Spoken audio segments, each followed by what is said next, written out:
So now in the secondary sedimentation tank,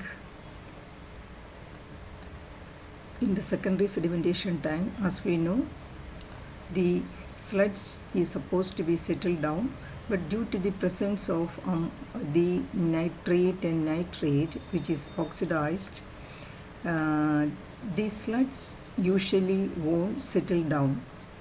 Instead, it tried to lift up. The sludge.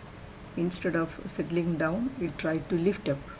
So that is called it as rising or floating sludge. And why it is happening?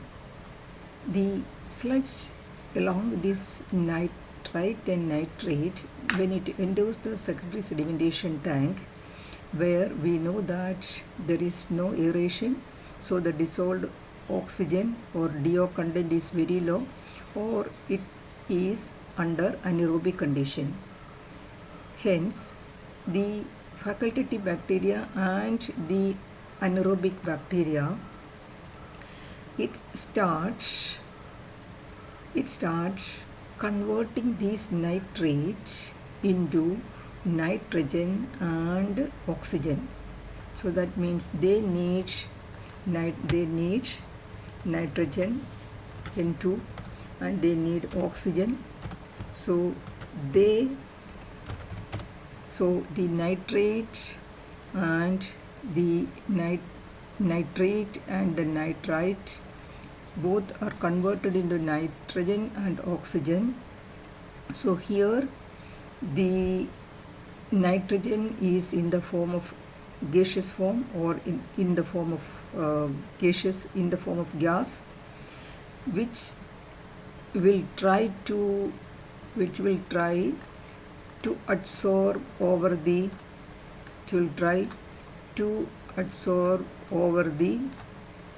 biomass. It will try to absorb over the biomass. As it is in the form of droplet, it will try to lift the biomass up. That is the process taking place. So due to the conversion of nitrate into nitrogen and oxygen, the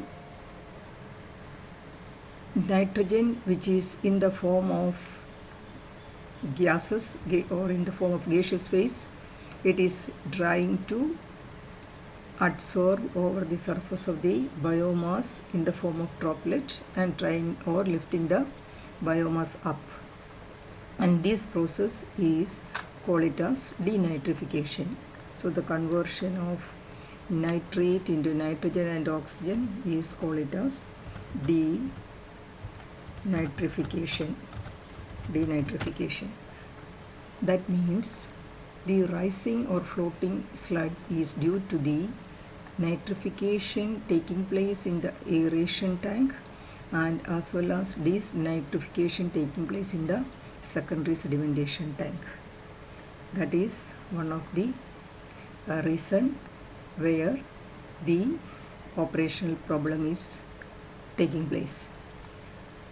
Now here in the note we can see that it is given how can we control this.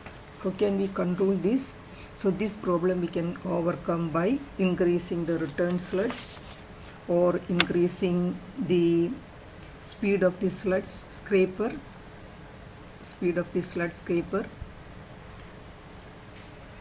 then decrease the mean cell residence time, that means decrease the SRT, then decrease the flow rate for a short period. How can we decrease the flow rate? We know that the Q is constant every day, or it may vary, but we cannot, it may vary, that means it can automatically vary, that means during the lean period the flow is less and in the peak hour it is more. But how can we control?